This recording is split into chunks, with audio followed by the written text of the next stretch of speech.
na mstari wa 34. Tuanze na Marko 16 mstari wa 12 na 13 pale.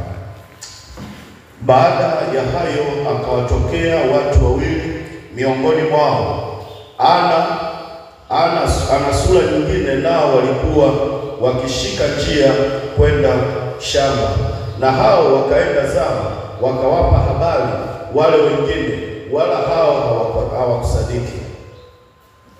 Amen. Luka 24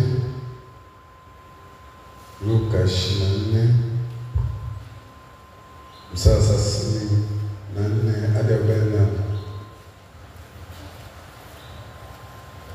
Some tena. Wakisema, Bwana amefufuka kweli kweli, naye amemtokea Simoni. Nao waliwapa habari ya mambo yale ya njiani, na jinsi alivyotambulikana nao katika kuumega mkate. Na walipokuwa katika kusema habari hiyo, yeye mwenyewe alisimama katikati yao, akawaambia, amani iwe kwenu. Wakashtuka, wakaogopa sana, wakizani ya kwamba wanaona roho. Akawaambia, mbona mnafadhaika? Kwa nini mnaona shaka mioyoni mwenu? Tazameni mikono yangu na miguu yangu, na ya kuwa mimi ni mwenyewe. Nishikeni muone, kwa kuwa roho haina mwili na mifupa kama mnavyoiona mimi kuwa nayo. Na baada ya kusema hayo, aliwaonyesha mikono yake na miguu yake. Basi walipokuwa hawajaamini kwa furaha, huku wakistaajabu, aliwaambia, mna chakula chochote hapa? Wakampa kipande cha samaki wa kuokwa, akakitwaa akala mbele yao. Kisha akawaambia, haya ndiyo maneno yangu niliyowaambia nilipokuwa nikali pamoja nanyi, ya kwamba ni lazima yatimizwe yote niliyoandikwa katika Torati ya Musa na katika manabii na Zaburi. Ndipo akawafunulia akili zao wapate kuelewa na maandiko. Akawaambia, ndivyo ilivyoandikwa kwamba Kristo atateswa na kufufuka siku ya tatu, na kwamba mataifa yote watahubiriwa kwa jina lake toba na ondoleo la dhambi, kuanza tangu Yerusalemu. Nanyi ndini mashahidi wa mambo haya. Na tazama nawaletea juu yenu ahadi ya Baba yangu, lakini kaheni humu mjini hata mvikwe uwezo utokao juu. Akaongoza mpaka Bethania, akainua mikono yake akawabariki. Ikawa katika kuwabariki alijitenga nao, akachukuliwa juu mbinguni. Wakamwabudu, kisha wakarudi Yerusalemu wenye furaha kuu, nao walikuwa daima ndani ya hekalu wakimsifu Mungu. Amen. Jumatatu ya Pasaka. Ujumbe wetu: Baba, libariki neno lako, litakase, liponye, litie nguvu, achia upako na mafuta ya Roho Mtakatifu kutuhudumia na kutukuza kwa upya. Asante Mungu, nenda kutuinua kwa upya kwa nguvu na mkono wako uliodai. Ni katika jina lako takatifu Baba naomba na kushukuru. Amen. Bwana Yesu asifiwe sana. Nini kinaendelea baada ya kufufuka Yesu? Maisha ya watu wa Mungu, maisha ya wanafunzi baada ya kufufuka Yesu, maisha yaliendelea namna gani? Maisha yalikuwaje? Maisha waliishi namna gani? Walianza kuishi kwa jinsi gani? Lakini pia wakati huo sisi tunapokuwa tumetendewa muujiza, nini kinatokea? Maisha yanakuwaje baada ya Mungu kufanya jambo ambalo sio la kawaida kwenye maisha yako? Huwa maisha yanakuwaje? Unafikiriaje? Kuna jambo zito na kubwa na zito, unachukua unakuwa na maisha ya aina gani. Hebu fikiri yale maisha unakuwa nayo wakati huo, kama kulikuwa na jambo la kutisha, kama ilikuwa na hatari, kama kulikuwa na uharibifu. Wakati umepona, umesalimika, unaweza kushangaa sasa. Furaha inakuja, unaanza kuwa na uhuru, unaanza kujiamini, unaanza kufurahia yale maisha, na unaanza kutangaza na kushuhudia jinsi Bwana alivyofanya, jinsi Bwana alivyotenda, na unaanza kutegemea kile ambacho kimekusaidia. Ndivyo ilivyokuwa kwa wanafunzi wake Yesu wa Nazareti alipokuwa amefufuka. Sasa maisha baada ya wanafunzi, kilichobaki sasa ni kuanza kushuhudia yale ambayo yalikuwa yametukia, kushuhudia upinzani waliokutana nao, kushuhudia jinsi walivyokuwa. Wakaanza kushuhudia mmoja mmoja mambo ambavyo ilikuwa, maana sasa amewatokeza pale. Kwanza kabla ya hapo, tukumbuke kabla hapa kushuhudia, baada ya kufa wakawa na hofu, wako mahali pale, wamejifungia ndani, wamekata tamaa. Wengine wanajua atakalokuwa na liwe huko pale. Mara moja sasa kamtokea mwanamke mmoja, Mariamu, akamtokea kusoma Yohana 20:15 pale. Kaanza kuwatokea Mariamu ambaye alimpenda sana Bwana Yesu, na Yesu alimpenda sana, lazima kutokee, lazima uwe wa kwanza kutokewa. Haleluya, Bwana Yesu asifiwe sana. Wale watu ambao Yesu anasema nao mara kwa mara, wale watu ambao Yesu anawapa maelekezo, anajifunua kwao, ni watu ambao wanampenda. Kama wewe ulivyokuja mahali hapa asubuhi ya leo kuja kuangalia mambo yakoje, ndio mtu kama wewe, Yesu atakutokea.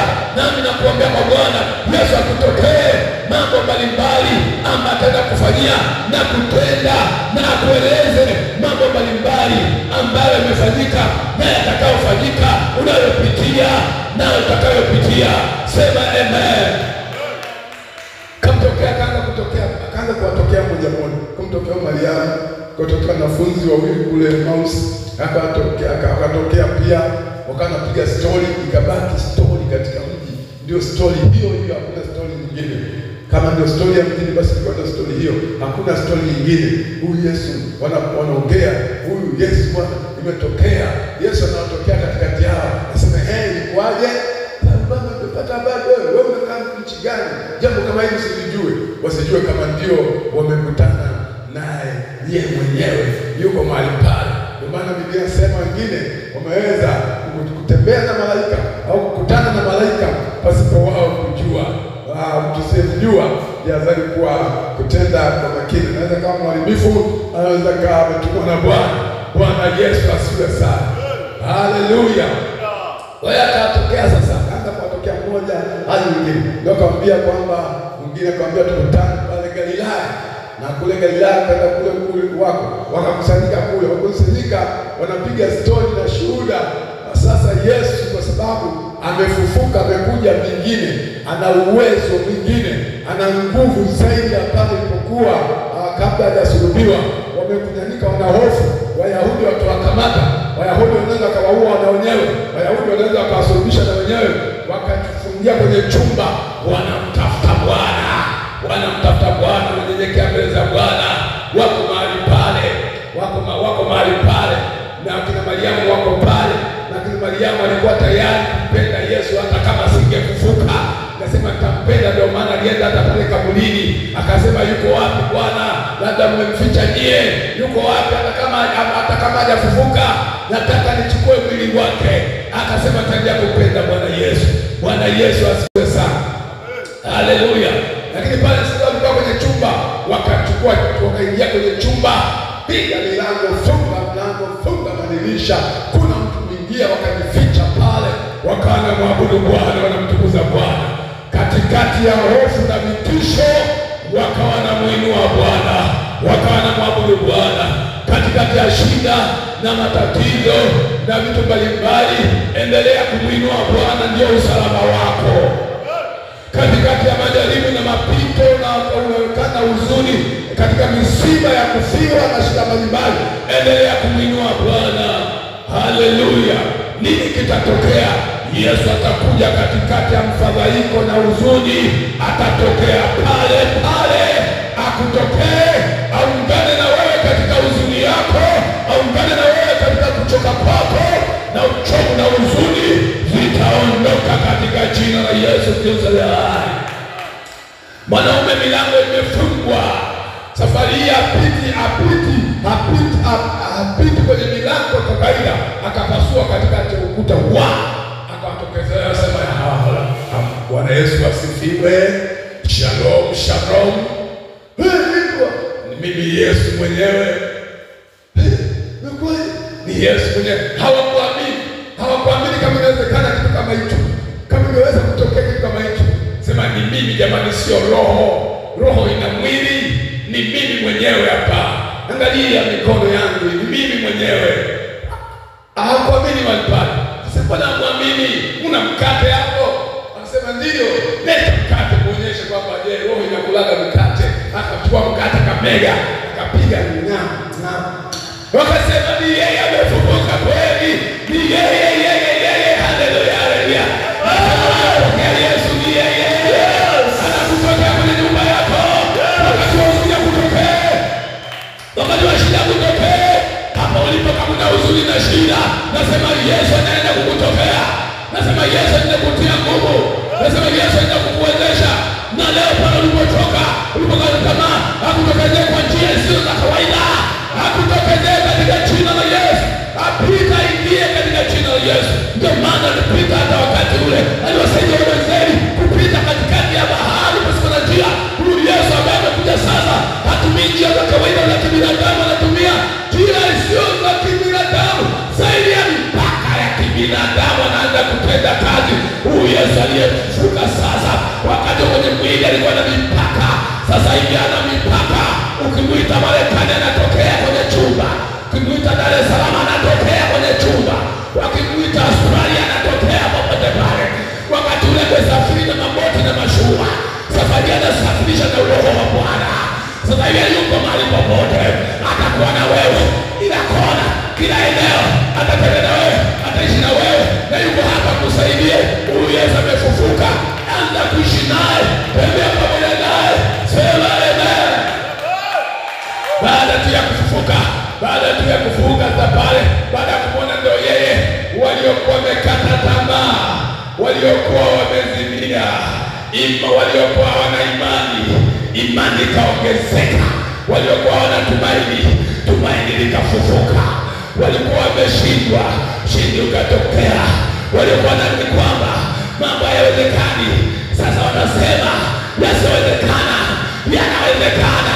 Ikiwa aliyechakazwa pale msalabani amefufuka, aliyechanwa pale msalabani, aliyefinyangwa, aliyeharibiwa kabisa amefufuka, yuhai leo, yuko hapa. Kumbe mambo yanawezekana, yasiwezekana yanawezekana. Ikiwa wafu wanafufuliwa, inawezekana leo. Bwana akutie nguvu katika mambo yale ambayo uliamini kwamba hayawezekani. Yesu amefufuka, anasema inawezekana.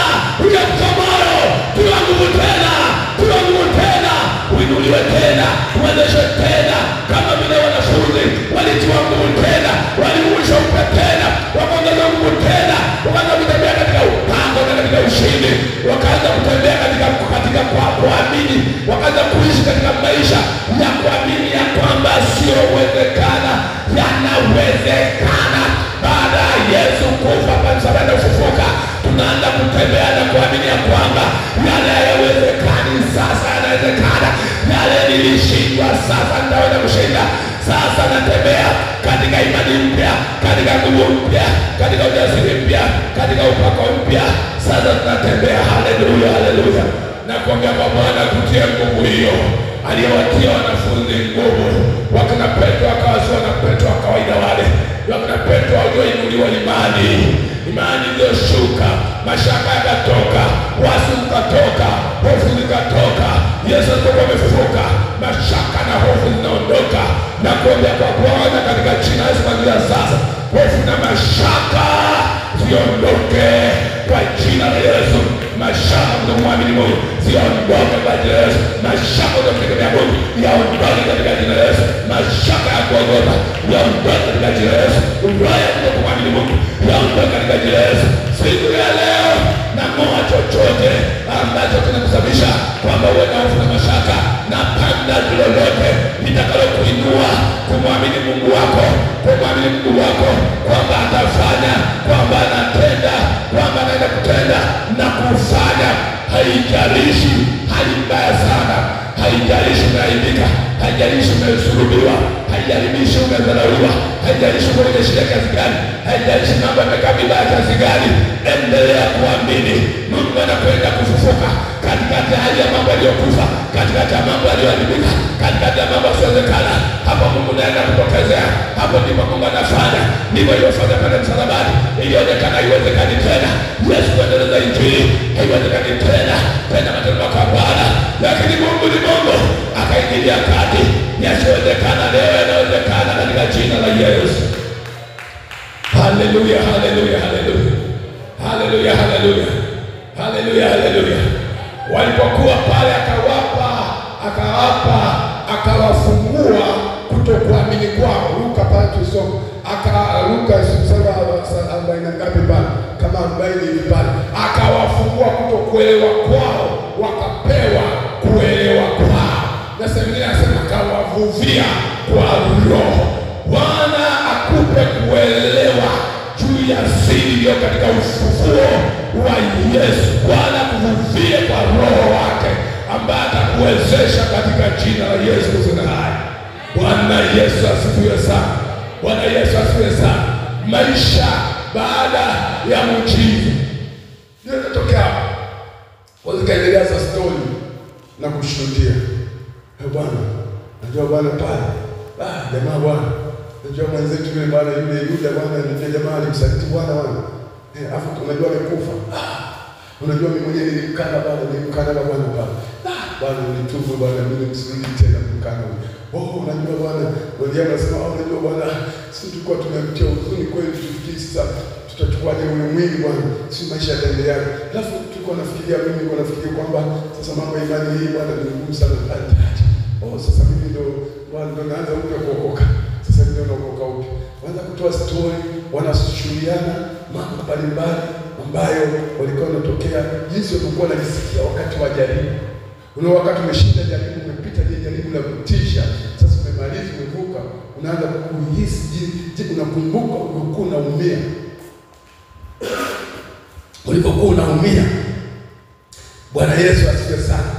Ulikokuwa unateseka, ulikokuwa umezalauliwa, ulikokuwa hali ngumu, ulikokuwa unaumwa, ulilazwa pale hospitalini, unakumbuka sema huyu Yesu mwache tu. Mpaka amenitoa kule, naanza kushuhudia leo. Unajua unakumbuka kama ulikuwa na maisha magumu ya shida na ya taabu. Maisha ya taabu na shida kutisha kuogopa. Sasa leo Mungu amekuondoa huko sasa. Haleluya. Mungu amekuondoa huko sasa. Amekuondoa huko sasa. Unaitwa boss. Ulikuwa kibarua, unaitwa boss. Unakumbuka? Unajua kumbuka ulikuja kutoka mikoani ulikujaje? Mwingine unasahau ulikuja kutoka mikoani ulikuwaje?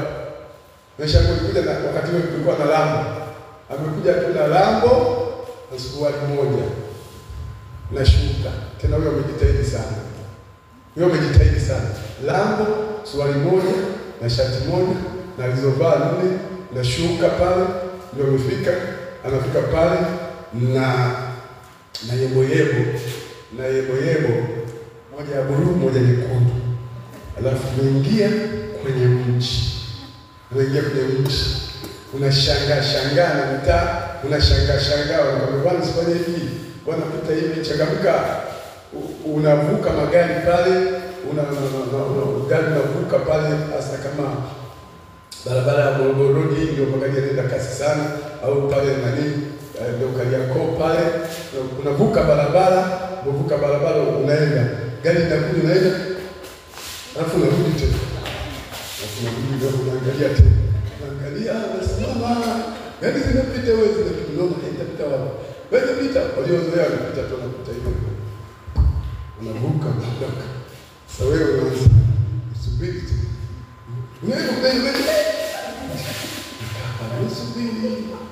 Subiri hata mimi nasema hapa.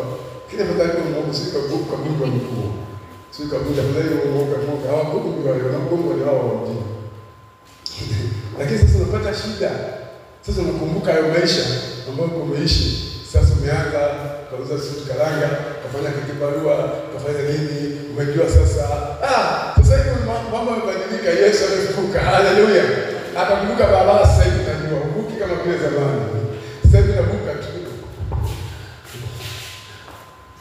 Unapita tu kama doti. Navuka tu.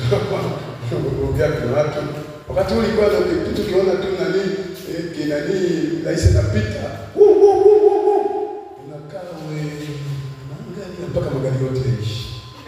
Ya rais yote na waziri mkuu unapita. Sasa hivi Yesu amefufuka. Na nini rais hapa unachelewa kushika hela kule. Unachelewa kuchukua pesa. Mipango pale inachelewa. Wateja wanakutoa mega pale. Unakuwa na mipango. Kwa hiyo unapita, umebadilika, mambo yamebadilika. Bwana Yesu asifiwe sana. Haleluya. Ushangae mji. Wewe ushangae mji uko katika mji unatembea, mambo yamekaa vizuri. Unatembea kwa muda unaenda kwa nini? Unaenda kwa muda. Kutoka mkoani unavuka tu daraja la Kimara hapo. Unavuka masaa mangapi unatembea unashangaa watu. Ndio baadhi. Jamani wanatenda sana. Wamebaki mpaka hapa. Naangalia bodaboda na piga masaa tu. Naangalia mtu mwingine amevaa nguo amefunika na macho. Naangalia. Vuka barabara tu pale. Muda mrefu. Natoka mkoani. Kutoka mkoani. Sasa hapo sasa lakini baada ya mambo yamekaa vizuri. Hiyo nimeshazoea. Kafunga siku nini japo mpaka chini. Wamekaa wanatembea kidogo. Hiyo kawaida tunatembea na sasa mambo yamekaa vizuri. Bwana Yesu asifiwe sana. Haleluya. Sasa nabadilisha nguo na kiwa joto natafuta nguo za baridi. Afu nguo nyingi sio swali si moja tu. Sema shati nyingi tu unabadilisha. Kesho napiga blue, kesho nyekundu, kesho white, kesho napiga kiatu kingine. Wakati ule ulikuwa na kasuruali yako hapo, ukifua kanatoka. Kasuruali yako kesho ulikuwa kwa tu ni blue na nyeusi, blue na nyeusi, blue na nyeusi, blue na nyeusi, blue na nyeusi. Lakini mambo yakubadilika. Si ile. Kwa hiyo sasa umekuwa boss na hela zipo. Sasa ukikumbuka ulikotoka, ukimwona na mwingine anafika baba sasa jamani nilikuwa hivyo. Sasa hivi hadi Mungu amenisaidia. Nimejua na kuweka nywele vizuri na kukaa vizuri. Sasa hivi kwa mtu kesema nina shida kutoka mikoa sana chukua hela wewe. Mikoa inajaa sana kula. Haleluya. Sikule mnafanana kutoka mkoani tunapiga dishi vizuri. Bwana Yesu asifiwe sana. Weka ugali wa kutosha, sio laini, usina kula kama ugali mgumu kama jua. Unakata mgumu. Sasa hivi hapo unataka ugali soft. Mboga na nini? Bwana Yesu asifiwe. Mambo yamebadilika. Haleluya. Kwa baada hapo wanafunzi walikuwa wanatia story shuhuda. Toka hapa shuhudia jinsi ulivyotoka. Hebu kutoka hapa Yesu amefufuka. Kumbuka ulikotoka tena. Maisha ulikuwa nayo. Kutoka Mbeya, Iringa, Bukoba kule. Kutoka wapi? Sikizi lafuzi unaongea kama mzalamu. Unaongea kinyumbani tu. Ulimi unakaza. Habari gani? Jambo. Unaongea kama Kisukuma, kama unaongea Kiarabu. Nilikuwa na kweli. Sasa unaongea sema mpunza la una. Umeshaingia kwenye jiji. Haleluya. Ukija mkoani unasema ameingia jamaa huko. Anaongea amebadilika huyu jamani amebadilika sio yule. Amebadilika jamani sio mwenzetu. Haleluya! Ndivyo ilivyokuwa wanafunzi wake Yesu. Mambo yalibadilika. Wale waoga, wale washamba ni wokovu, wamebadilika, wanatembea kwa ujasiri. Petro mwoga anatokea, sema haleluya, amefufuka. Achana na bibi, Yesu amefufuka. Wanatembea kwa ushindi. Bwana Yesu asifiwe sana. Kwa nini? Kwa sababu Bwana amefufuka. Tunajivunia Yesu amefufuka. Tuna ushuhuda wa Yesu kufa na kufufuka. Tuna ushuhuda katika maisha yetu. Tena hatuambiwi tumemwona mwenyewe, tumegusa mikono yake, tumekutana naye uso kwa uso. Hatukutana naye kwa mwili wa nyama na damu. Tunakutana katika miujiza yake, katika matendo yake makubwa, tulivyobarikiwa, tulivyoponywa, tunavyolinda. Chawi wanashindwa, giza inaondoka, laana inaondoka. Sasa tumebarikiwa, tuna uzima, tuna tumaini la kuja tena Bwana wa Mungu aliye hai. Haleluya, haleluya, haleluya, haleluya. Unajua nimefikia wakati sasa ushindi mkubwa, natembea katika ushindi, maana umefikia mahali umeshinda. Inakuwaje kama umeshinda? Unafikiri inakuwaje? Maisha huwa yanabadilika. Bwana Yesu asifiwe sana. Haleluya. Maisha yanabadilika baada ya Yesu kufuka. Mambo yanakuwa yamebadilika. Mshike sana huyo Yesu, mwangalie tu huyo Yesu, simwache. Hata kama unapita wakati mgumu sana. Huo ni wakati tu Yesu anapigwa misumari na bomolewa, anafanya nini? Tufika wakati wako Yesu, wakati wa Yesu kufufuka. Utafika wakati mambo yako yatafufuka. Unapitia hayo. Bwana Yesu asifiwe sana. Haleluya. Wanasema wakaanza kuwasema, Mungu wao umekufa. Mungu wao hawezi. Yuko wapi Mungu wao sasa? Na wasaidie sasa kama yupo. Sasa baada ya kufufuka story kabadilika. Wana Mungu wale watu sio watu wa kawaida, hata ambao hawakuamini. Kasema na sisi tunamwamini. Kilichotokea baada ya maisha tu ya Yesu kufufuka, wale walikuwa waamini sasa wakaanza kuamini, kaanza kuokoka. Wale kwa waokoka wakaanza kuokoka. Wale kwa na kudharau sasa wakaanza kuheshimu. Watakuja kukuulizia na kukuulizia ulipita-pitaje. Inawezekana kama binti kama umeokoka kule, kama binti ukaendelea na wokovu kama umebarikiwa hapa, na mimi nisaidie. Watakuja watu kuulizia kwako mapito uliyopita, kama umefanya vizuri na kama umetenda vizuri. Watakuja utakuwa mwalimu wa habari za matendo makuu ya Mungu. Na tutakuwa walimu matendo makuu ya Mungu. Bwana Yesu asifiwe sana. Walifurahi sana aliposulubiwa, waliwacheka sana, walisema haiwezekani tena, hakuna kitu kama hicho. Lakini Mungu ni Mungu, akabadilisha mazingira, wakabadilika. Sasa wakaanza kuimba wimbo mwingine kwamba yule Mungu wao anaweza. Na hivyo ndivyo inatokea kwa watu waliosimama na Mungu. Itakuja kubadilika tu wimbo, wanaokuimbia na kusema tabadilika. Wewe kikubwa kaa na Mungu. Bwana Yesu asifiwe sana. Methali 24:16 tusome hapo, tumuombe Mungu, tumshukuru Mungu, tumalize pale. Methali 24:16. Methali 24:16. Methali 24:16. Mika 7:8-20. Si tuanze Mika 7:8-20. Eso Methali 16. Methali 16. Alipata 24:16. 24:16. Tutasoma Methali 24:16. Amen. Kwa maana mwenye haki huanguka mara 7 akaondoka tena, bali wasio haki hukwazwa na mabaya. Amen. Mika 7:8. Mika 7:8. Soma Mika 7:8. Usifurahi juu yangu, adui yangu, niangukapo nitasimama tena. Nikaapo gizani, Bwana atakuwa nuru kwangu. Hadi 20. Nitaivumilia ghadhabu ya Bwana, kwa kuwa nimemwasi hata atakaponitetea teto langu na kunifanyia hukumu. Atanileta nje kwenye nuru, nami nitaona haki tena. ndipo adui yangu ataliona jambo hilo, na aibu itamfunika yeye aliyeniambia, yuko wapi Bwana Mungu wako? Macho yangu yatamtazama sasa, atakanyagwa kama matope ya njia kuu. Ni siku ya kujengwa kuta zako, siku hiyo Bwana, siku hiyo mpaka utasogezwa mbali. Siku hiyo watakujia kutoka Ashuru na miji ya Misri, na kutoka Misri mpaka huo mto wa kutoka bahari hii mpaka bahari hii, na kutoka mlima huu mpaka mlima huu.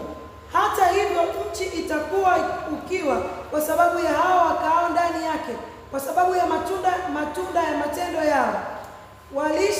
Walishe watu wako kwa fimbo yako, kundi la urithi wako wakaao peke yao mwituni, katikati ya Karmeli. Inatosha.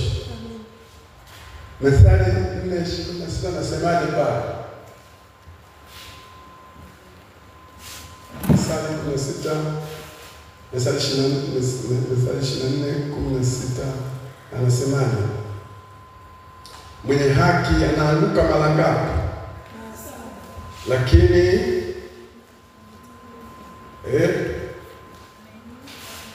soma.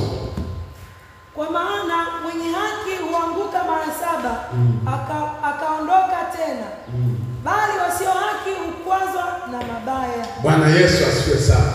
Twenda kumalizia hapa.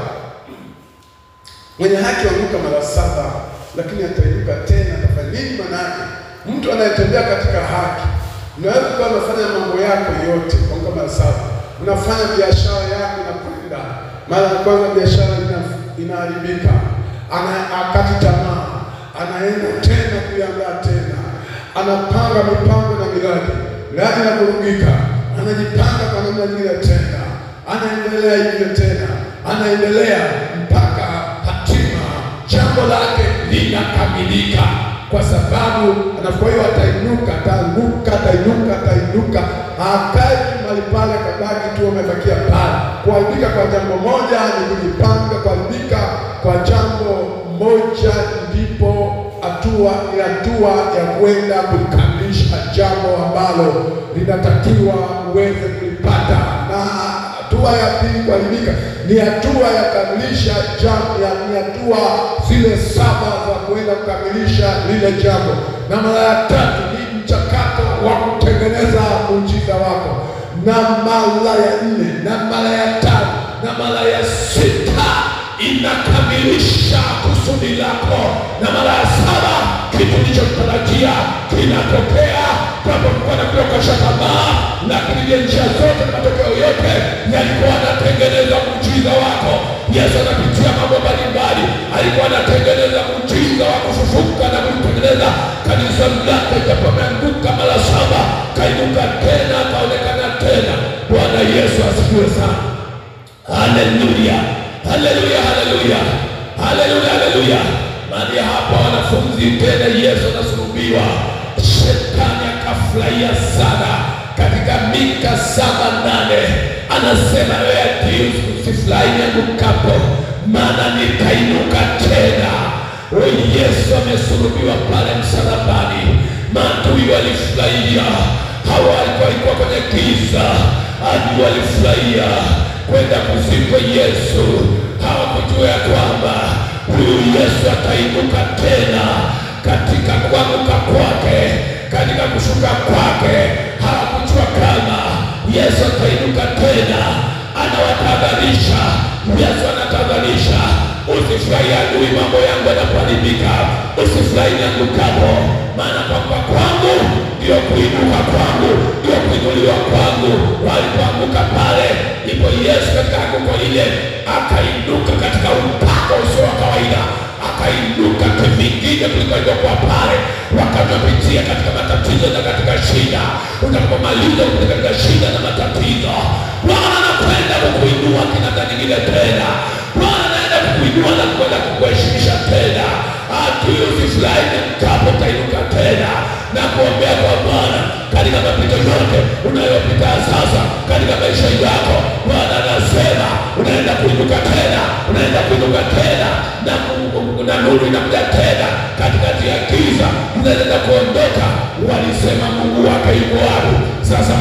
wako watamuona akiwa kazini, watamuona Mungu akijibu maombi, watamuona Mungu akikubariki, watamuona Mungu akikuponya, watamuona Mungu Yesu anakutembelea, watamuona Mungu kama aibu inaondoka.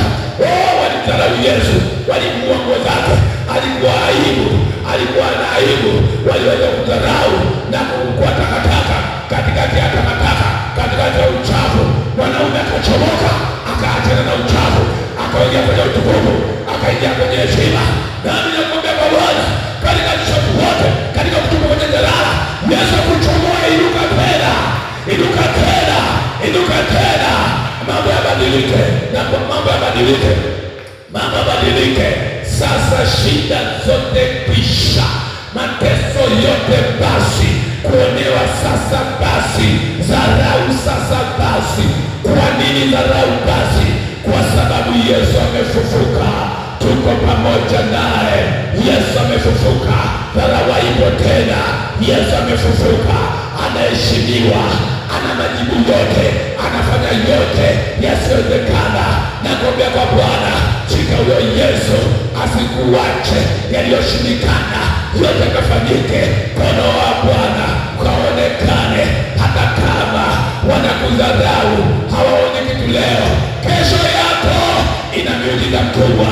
Leo wanakudharau, wanaona kijana mdogo mdogo wa kawaida. Nakwambia uliye na Yesu, baba na Yesu, simuone mtu wa kawaida, sio kamdharau kawaida, atainuka tena, atarejesha heshima. Leo wanakuona kawaida, hauna kitu, kesho yako ina kitu. Wanakuona mwanamke wa kawaida, kesho yako ina kitu, kesho yako ina kitu. Kina mambo makubwa mbele yako, mambo makubwa. Kesho yako, kesho yako, kesho yako, baada ya siku tatu, baada ya siku tatu, siku ya tatu, kuna kitu kinaenda kutokea, kuna kitu kinaenda kutokea, kumbukizo kinaenda kutokea, kuna heshima iko mbele yako. Leo unaonekana kawaida, lakini mkalia na Yesu sio mtu wa kawaida. Na habari njema kwamba Yesu yuko ndani yako. Wewe sio mtoto wa kawaida, sio mwanamke wa kawaida, sio kijana wa kawaida. Kesho yako ulete heshima, kesho yako ulete miujiza, kesho yako ulete heshima. Kuanzia sasa, pokea heshima ya Yesu iwe ya kwako, mtisho wa Yesu wa kwako, miujiza ya Yesu ya kwako, kuwa Yesu wa kwako, kwa jina la Yesu Kristo.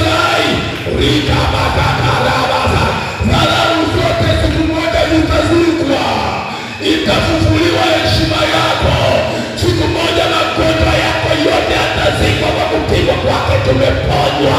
Yatatoka magonjwa katika mwili na damu. Kama sio ulimwengu, basi ulimwengu ujao. Maana tunapokea ulimwengu ujao ambao kuna magonjwa ya mwili usiochakaa, mwili usiooza, usiochakaa. Utukufu unakuja. Simama na Bwana. Kesho yako, kesho yako imebeba makubwa. Hautaishi hivi unavyoishi. Kesho yako imebeba baraka. Kuna watu walidharauliwa, kuna watu walichekwa, kuna watu walionewa, kuna watu walipuuzwa, lakini Bwana ulipofika wakati, Bwana amefufuka. Wale watu mambo yakabadilika, wakauliza, wakasema ndio yule Bartimayo yule anakaa pale, wakasema ndio huyo huyo, ndio huyo huyo. Sema ni Mariamu yule binti wa kawaida, ndio wakasema ndio huyo huyo, ndio huyo huyo. Nini kimetokea? Nini kimetokea?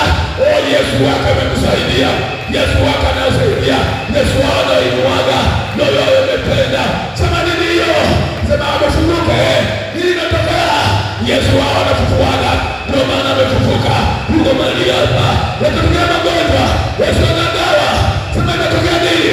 Yesu wao anaponya hata magonjwa, Yesu anagawa, Yesu anaponya.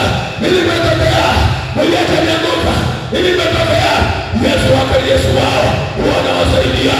Na kuombea kwa Bwana, Yesu wako akusaidie, Yesu wako akuponye. Sema juu pale ulipo, riseke raba saba robo satara. Sema juu pale ulipo, rigo reba saba rabash, rigo robo saba rabash, yambo robo bobo robo saba, rike seke raba saba ramba baba. Tuna Yesu sasa. Hata kama uko namna gani, mwambie Bwana sasa, umefufuka sasa, uko ndani yangu sasa. Mwambie Bwana akuwezeshe kesho yako sasa. Ije kesho yako, mwambie kesho yangu ije, mwambie kesho yangu ije, kesho yangu nije. Mwanamke Hana alipokuwa ana shida na tabu, anateseka, akamlilia Bwana. Kesho yake ilipokuja akapata mtoto Samueli, akaimba wimbo akasema, walio wengi wakashushwa kuliko walio chache. Akainuliwa tena akasema, Mungu huinua mtu kutoka kwenye njaa kwenda kula na wafalme. Yesu anatolea kwenye shida. Kama Bwana leo kutoa kwenye shida yako, kwenye majaribu yako, wakauliza nini kimetokea, sema Yesu wake amefufuka, ndiye anayemsaidia na watu watageuka. Riseperebashi na mwana mtu mmoja, Yesu hapa anakusaidia, Yesu hapa anakutoa, Yesu anaondoa shida na mashaka. Rikasaparabashi, nyosha mkono mbele za Bwana. Oramasaporobokoshi. Unapitia nyakati ngumu, hata uelewe kitu gani kinaendelea. Wanafunzi wako walikuwa waelewe kitu gani kinaendelea, lakini Yesu hapa anajua kinachoendelea. Rikasakabokorabasi. Sema, Bwana Yesu, Bwana Yesu, katika maisha nayoishi haya, nilifika mahali ya Bwana ya kukata tamaa, ya kuwa na hofu, ya kuwa na mashaka, ya kuogopa jinsi ya kuishi katika majaribu ya dunia hii. Lakini Bwana, baada ya ujumbe huu, baada ya Yesu kufufuka, na kuomba Bwana, niondolee hofu, niondolee mashaka, niondolee uoga, niondolee kuamini kwangu, nipe kuamini kwangu, nipe ujasiri, nipe bidii. Baada ya Yesu kufufuka, nasonga mbele kwa jina la Yesu, kwa jina la Yesu. Omba ujasiri, omba Mungu Bwana akuinue katikati ya mashaka uliokuwa nayo, ndio majaribu. Bwana akutokeze kama wanafunzi walikata tamaa, lakini Bwana alipowapokezea, alipowatia nguvu, wakaondoa ujasiri, wakaondoa mashaka. Bwana nipe ujasiri, Bwana nipe ujasiri, Bwana nipe imani, Bwana nipe mashaka, Bwana nipe uoga, Bwana nipe ujasiri.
Mapito haya kwenda kukuinua na kwenda kukuwezesha kwenda mbele za Bwana.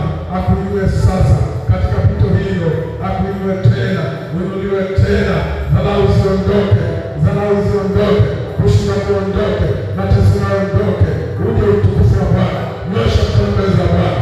Risekadabash. Mungu anaenda kuachilia njia zake, sio za kawaida. Sema ee Bwana Yesu, nasogea mbele zako ya Bwana, nasogea mbele zako. Adui anafurahi nilipoanguka, lakini sasa nenda kuinuka tena. Niwe tena, niwe tena, niwe tena kwa jina la Yesu. Pale nimeshuka, niwe tena. Mwombe Bwana niwe tena. Pale tunakupa, mwombe Bwana niwe tena. Shato rama kama baba. Pale nimefeli, pale nimeshindwa, niwe tena. Bwana Yesu, kwa jina la Yesu. Pale nimeshindwa, niwe tena. Pale sitaweza, niwe tena. Kwa jina la Yesu. Reba raba kasa, rika bako rabashi, reba sapa rabashi. Katika jina la Yesu, katika jina la Yesu. Mungu wa uzima, Mungu wa ukombozi, niwe tena, niwe tena Yesu, niwe tena, niwe tena, niguse tena, nishike tena. Shindo raba katora wosu, raba kasa kata rabashi, rindere kasa rabashi, laba kabo kota rabashi, yako raba kasa rabashi. Katika jina la Yesu, katika Yesu. Mkono wa Bwana na uwezo wa Bwana, nguvu za Bwana, mkono wa Bwana. Rike bosapa raba sapa rabashi, rindere kabo kota rabashi. Katika jina la Yesu, katika Yesu. Riseta lebe baba maita, raba kaba sapa rabishi, rosa raba rabashi, raba baba rabashi. Katika jina la Yesu, katika jina la Yesu. Omba Bwana kunyoka kwa chini kwenda juu. Mwombe Bwana kutoa kwenye jambo na kula na wafalme. Mwambie Bwana fanye jambo katika jina la Yesu. Mwambie Bwana ondoe aibu zako zote. Mwambie Bwana ondoe dharau zote. Ondoe maskini, ondoe magonjwa. Risete baba rabashi, riebele sapa rabashi rabashi. Katika jina la Yesu, katika Yesu. Mkono wa Bwana na uwezo wa Bwana, nguvu za Bwana. Mkono wa Bwana na uwezo wa Bwana, nguvu za Bwana.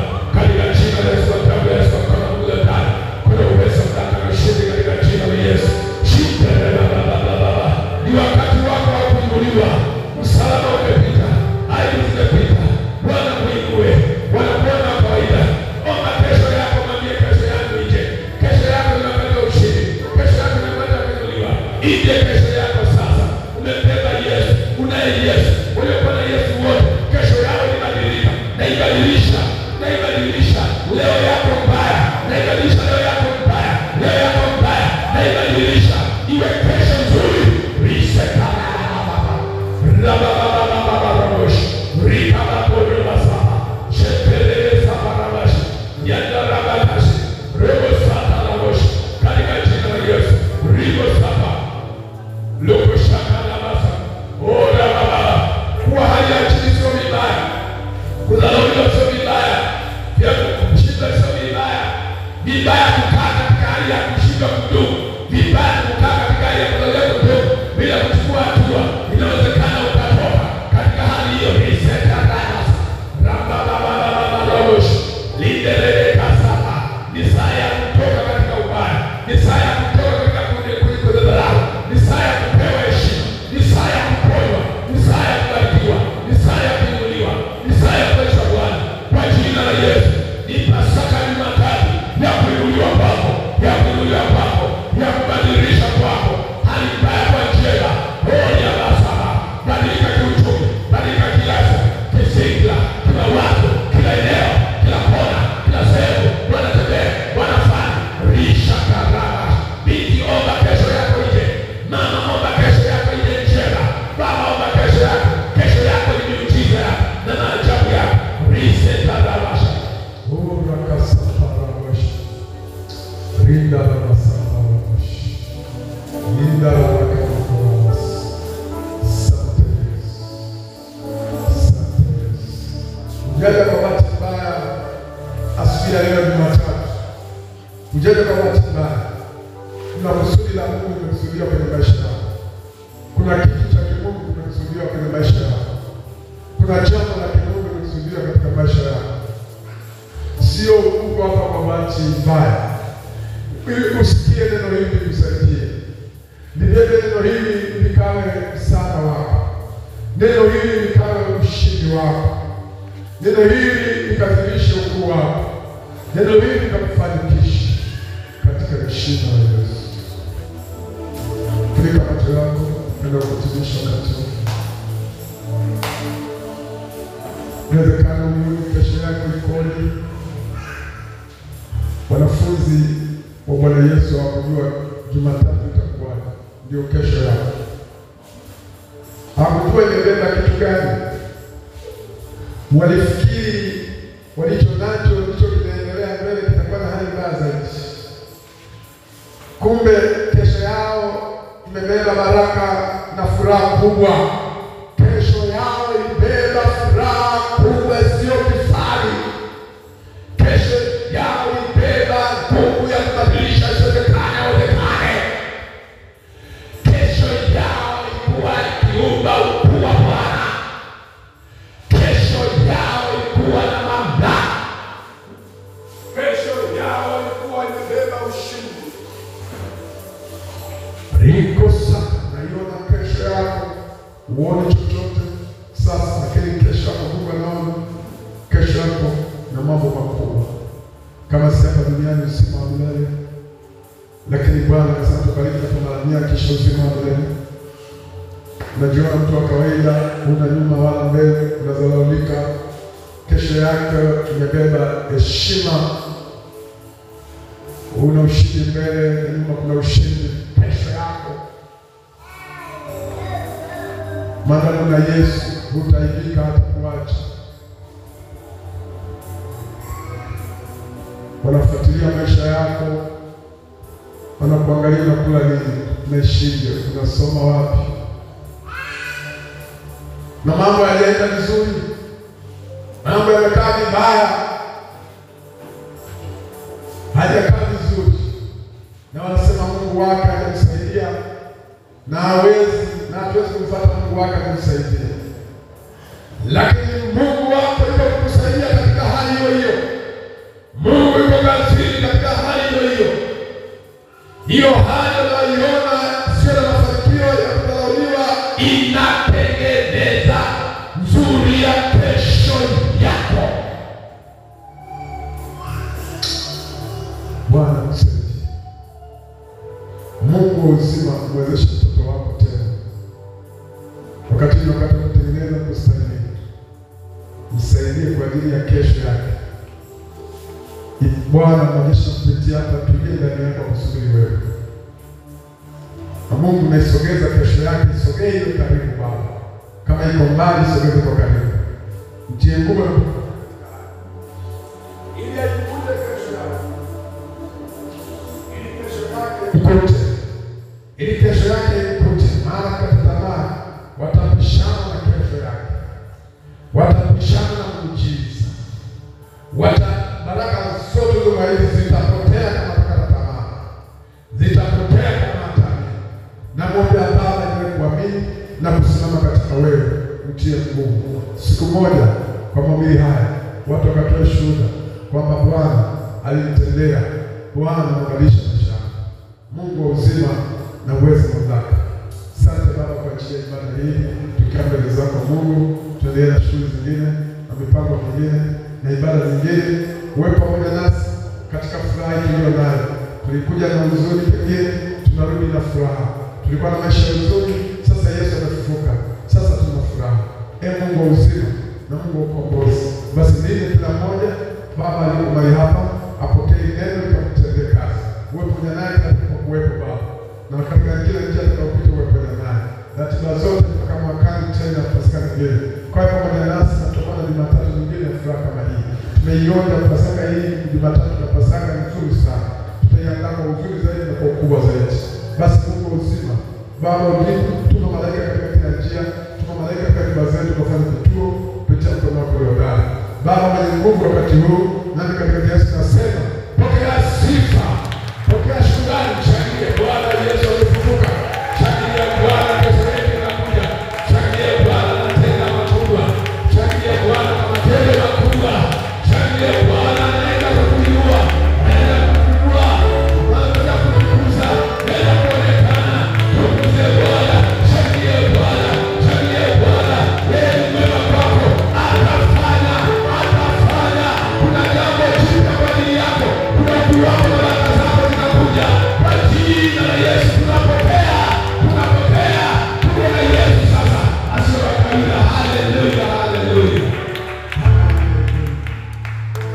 Amen. Mungu akubariki sana. Pasaka njema na kuendelea. Wengine na kumalizia baraka za Pasaka kama zilikuwepo, basi ni wakati mzuri kuendelea kushuhudia. Wakati mwingine tutakuweka na shuhuda kwamba Pasaka Mungu ametenda, ilikuwa hivi, maisha yangu yalikuwa hivi, sasa maisha yanakuwa mema. Bwana Yesu asifiwe sana. Haleluya. Mungu abariki sana katika basi. Tuna amani ya Bwana. Tukumbuke tu kwamba Jumapili tunaanza semina hapa